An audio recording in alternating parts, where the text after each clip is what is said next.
meus amigos, mais um bate-papo com o Geraldo Câmara, que coisa boa, sempre recebendo gente boa e sempre recebendo assuntos que interessam ao nosso povo, à sociedade de um modo geral. Por exemplo, trazer para nós a economista Luciana Caetano é um trunfo.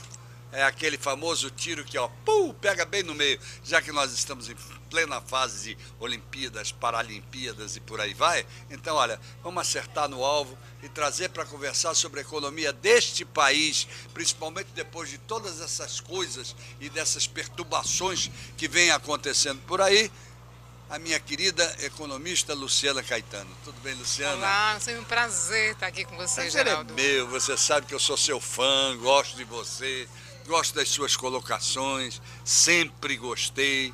Então eu não podia deixar de trazer você numa hora como essa. Sou sua fã também e sempre gosto muito de dialogar com você. Que bom, que coisa boa. Me diga uma coisa, Luciana. O que você acha que mudou no Brasil ou vai mudar no Brasil em termos da condução da economia?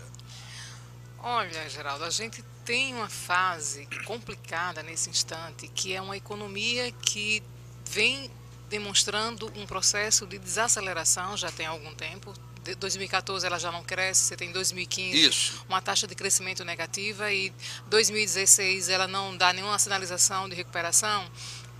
E com um corte, uma sinalização de corte de gastos governamentais que historicamente tem resultado no recrudescimento de crise nos países que o fizeram, tanto a exemplo de alguns países na Europa. Então a minha preocupação com esse corte de gastos e mais ainda, quando a economia brasileira ela cresceu durante um bom tempo, movida sobretudo pelo consumo, e um consumo que estava atrelado ao mercado de trabalho, que é a valorização do salário mínimo, e a transferência direta de renda através de programas sociais. Vamos ver o que olha a nossa querida Sil aqui para perguntar o que você quer tomar. Não quero nada, obrigada, querida. Não, uma água, uma água. Sem gelo? Uma água natural. Bom, você já sabe, né? Então vamos em frente que atrás vem gente. Estamos no filé do Zezé. Vamos lá.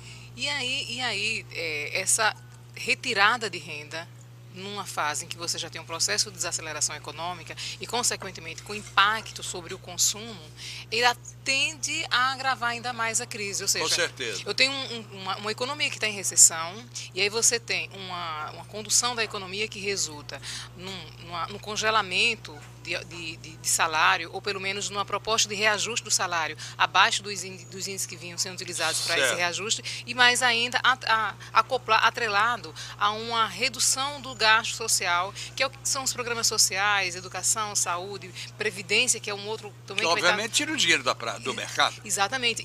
E aí o que é mais grave para o estado de Alagoas e para os demais estados nordestinos, que dependem muito mais do que os estados ricos do gasto social e do salário mínimo. O estado de Alagoas, 70% da população ganha até 2 salários mínimos. Perfeito. 50% ou 49, alguma coisa até 1 salário mínimo. O que significa que a mudança de cálculo no reajuste do salário mínimo, que venha diminuir o seu poder de compra, terá um impacto significativo na dinâmica dessa economia. Segundo, a previdência desvinculada do reajuste do salário mínimo. Ou seja, só para você ter uma ideia, o número de pessoas hoje vinculadas que são beneficiárias da Previdência é quase igual às que estão inseridas no mercado de trabalho com carteira assinada no estado de Alagoas. Muito bem. O que significa que uma desvinculação do reajuste da Previdência ao salário mínimo tende a defasar tanto essa renda atrelada à Previdência, que pode também agravar mais ainda a dinâmica dessa economia. E, por outro lado, os recursos referentes à Previdência, mais o Bolsa Família, somam quase 7 bilhões de reais anualmente no estado de Alagoas. A execução 7 bilhões. 7 bilhões. Muito bem. A execução do orçamento do estado fica em torno de 8 bilhões, o que significa que só esses 2 programas, sem falar dos demais, por si só, já corresponde quase igual à execução orçamentária do governo do estado. Então, o que eu estou querendo mostrar é que Esse dado é muito interessante, hein? E pouco explorado. Exatamente. Por isso que eu trago Luciana Caetano aqui, tá vendo? Por quê? Por isso. E aí o que acontece com o estado de Alagoas? Se você tem uma mudança no cálculo da Previdência, se você tem um corte brusco no programa Bolsa Família e o não reajuste com os indicadores, com o índice que vinha sendo adotado até então, para o salário mínimo, a gente vai ter um processo de desaceleração na economia alagoana muito maior do que a economia nacional. Por quê? Porque os centros mais dinâmicos têm uma estrutura produtiva capaz de gerar renda através da sua própria cadeia produtiva organizada. Ok. O que não é o caso de Alagoas, Não. que tem uma dependência muito grande das transferências, seja o fundo de participação do município, do estado e mais ainda essa renda que está atrelada ao salário mínimo, aos programas sociais e à previdência social. Eu te pergunto uma coisa, você acha que produtivamente, eu gosto muito de falar essa palavra quando a gente se refere à economia, eu me lembro que nós vivemos durante muito tempo, não sei se ainda vivemos alguma coisa disso, da política monetarista, mas deixávamos de lado a política produtivista. Então eu gosto muito de fazer essa pergunta a uma economista como você.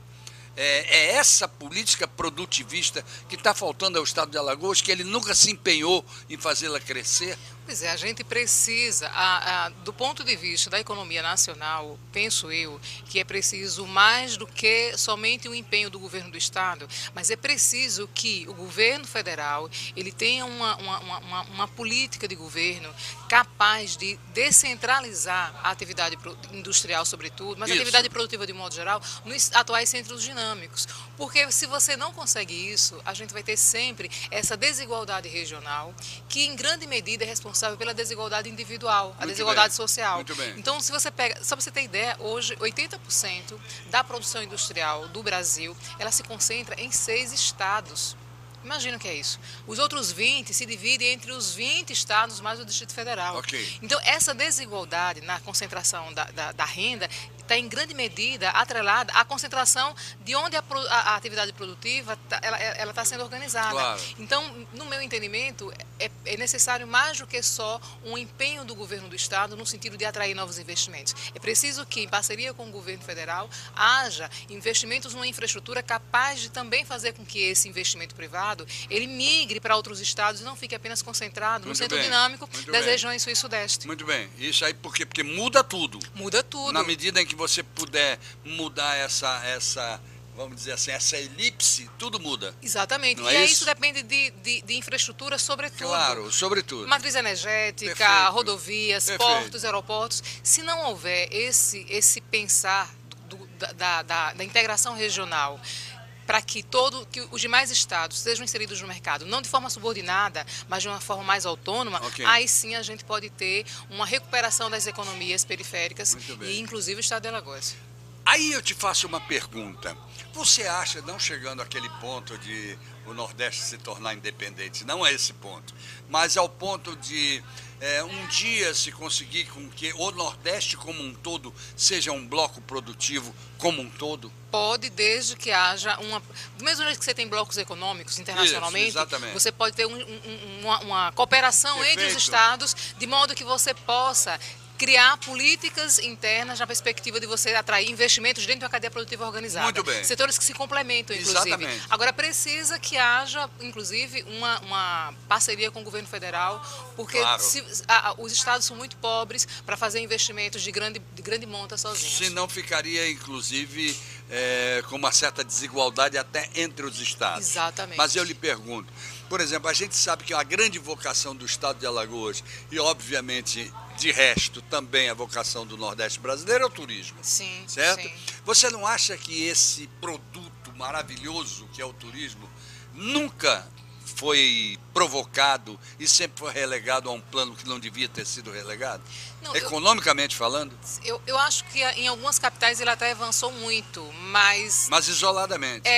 Exatamente. Eu acho que pode ser mais explorado e cada vez com a responsabilidade de você ficar atento aos impactos ambientais que são produzidos pelo turismo para a gente não entrar nessa agonia de somente trazer gente sem minimamente o cuidado de você preservar o que temos ainda aqui de reservas naturais, enfim. Isso. Não, quando eu falo nisso, eu falo em, evidentemente, você fazer um turismo sustentável. Exatamente. Mas fazê-lo. Eu até outro dia eu estava numa reunião sobre essa questão de turismo e eu dizia o seguinte, que eu não posso admitir que as pessoas subam aos palanques da vida dizendo que o turismo é prioritário, quando para mim prioritário é dinheiro. Prioridade é dinheiro. E o turismo nunca é beneficiado nos orçamentos dos estados, nos orçamentos municipais, nunca. é beneficiado. Então, como você desenvolver o turismo se você não tem orçamento? Exatamente. É preciso trabalhar sobre esse aspecto também do orçamento, você não acha? Sim, você colocar ela como área prioritária. Área prioritária. Até porque você gera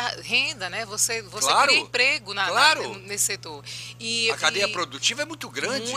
Muito grande, porque ela pega comércio, pega serviço, pega indústria, pega Isso, tudo. Exatamente. E é importante, inclusive, colocar que no estado de Alagoas a gente explora muito praia, mas cultura ainda deixa muito a desejar, inclusive para quem mora na cidade, né? Para quem mora no estado. Então, se tiver um olhar mais ousado, né, mais complexo, muito mais. Aí você, eu acho, consegue explorar muito melhor esse setor. Vou até deixar para você conversar sobre esse assunto no segundo bloco, mas vou deixar, por exemplo, há 2 semanas, uma semana atrás, 2 semanas, não me lembro, eu passei 3 dias na cidade de Piranhas, na região de Piranhas. Eu fiquei simplesmente encantadérrimo. Inclusive, eu não me perdoava, me dava beliscões, porque eu dizia, como é que eu estou há 20 anos em Alagoas e não conhecia Piranhas? Ou seja, o canal turístico do São Francisco, não explorado e precisa ser explorado cada vez mais, o canal cultural do interior e da própria orla daqui. Pô, a Alagoas não foi feita só de sol e mar, não. Não, e tem um detalhe, Geraldo. Existem grupos que fazem trilhas nos municípios. Exatamente. E isso também é divulgado. Então você tem outras atividades que paralelas. São desenvolvidas. Exatamente. Vamos além da praia. Daqui a pouco? Vamos sim. Logo depois do nosso intervalo, sim, ok? Sim. Vamos ao nosso intervalo e voltamos já, não é, meu querido Fábio?